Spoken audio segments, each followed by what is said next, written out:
7 अक्टूबर 2023 को हमास के हमले से शुरू हुई जंग को इजरायल ने अपने लगातार हमलों से और खूंखार बना दिया। एक के बाद एक हमले कर इजरायली बलों ने गाजा और आसपास के इलाकों में भयंकर तबाही मचाई।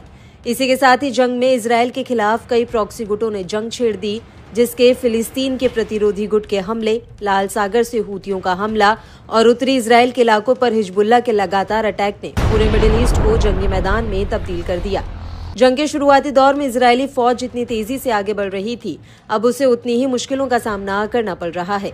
इस जंग में जितना इजरायली फौज ने इन संगठनों के लीडर्स और कमांडरों को ढेर किया, उससे उसकी दुश्मनी इस्लामिक देशों से बढ़ती ही चली गई। फिर चाहे वो ईरान हो या फिर इराक, दोनों ही देश अब इजरायल से सीधे तौर पर जंग में सामने से हमला कर रहे हैं। इसी कड़ी में एक ऐसी खबर सामने आई है जिसने इजरायल की टेंशन को बढ़ा दिया है। दरअसल इराक में इस्लामिक प्रतिरोध ने ड्रोन का उपयोग करके कब्जे वाले सीरियाई गोलान में एक महत्वपूर्ण इजरायली साइट को निशाना बनाते हुए एक अभियान चलाया। इसके बाद रात भर 3 अन्य अभियान चलाए गए और उनमें से एक में इराक में इस्लामिक प्रतिरोध ने कब्जे वाले फिलिस्तीन के दक्षिण में एक सैन्य स्थल को निशाना बनाते हुए ड्रोन हमला करने की घोषणा कर दी। 2 अन्य अलग अलग अभियानों में इराक में इस्लामिक प्रतिरोध ने यह भी बताया कि उसने कब्जे वाले क्षेत्रों के उत्तर में महत्वपूर्ण लक्ष्यों के खिलाफ ड्रोन हमले किए हैं।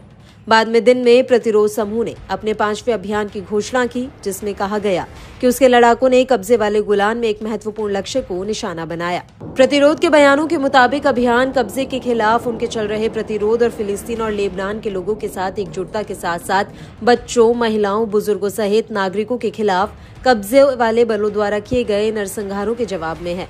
साथ ही प्रतिरोध ने पुष्टि की कि फिलिस्तीन और लेबनान पर चल रहे युद्ध के बीच वह दुश्मन के गढ़ों के खिलाफ अभियान बढ़ाना जारी रखेगा। इराक में इस्लामिक प्रतिरोध ने इजरायल के खिलाफ अभियान की घोषणा की और अपने धार्मिक कर्तव्यों को पूरा करने और गाजा और लेबनान में नागरिकों के चल रहे रक्तपात के जवाब में इराक में इस्लामिक प्रतिरोध सरिया अवलिया अल-दम के लड़ाकों ने 30 अक्टूबर 2024 को एक विशेष ड्रोन अभियान चलाया। इस हमले ने कब्जे वाले फिलिस्तीन के भीतर जॉर्डन घाटी में एक महत्वपूर्ण स्थल को निशाना बनाया।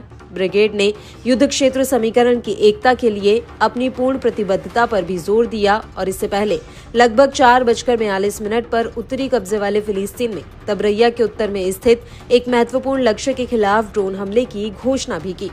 उधर इराक में इस्लामिक प्रतिरोध ने सुबह 4:08 पर उत्तरी कब्जे वाले फिलिस्तीन को निशाना बनाकर किए गए एक अभियान की जिम्मेदारी भी ली है।